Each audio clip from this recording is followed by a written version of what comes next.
we need to identify the inherent weakness in the argument here.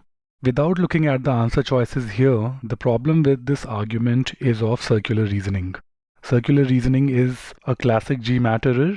It is the idea of proving a conclusion to be correct by assuming that the conclusion is true.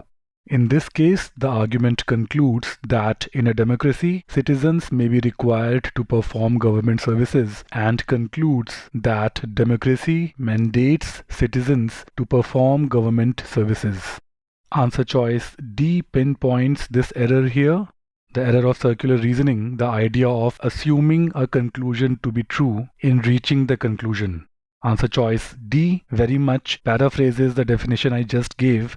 It says that the argument presupposes the conclusion for which it purports to provide evidence.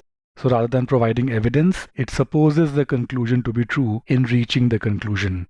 D is going to be the correct answer choice. Answer choice A is a trap. This is close, but it is incorrect because the argument does not include any intention to produce an effect. It simply assumes the conclusion to be correct in reaching the conclusion, what choice D says. No evidence has been quoted. These are all opinions, and therefore choice B cannot be correct. There are no key terms involved here. No equivocal interpretation of such key terms. C is a fancy answer choice. It uses some tough vocabulary. Equivocal means something like ambiguous, confusing. There is no confusing interpretation involved here, so a fancy but incorrect answer choice.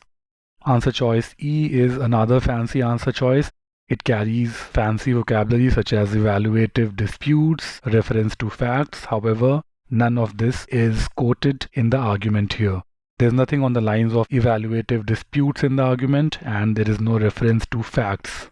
These are all opinions, judgments involved in the reasoning here. D is the correct answer choice.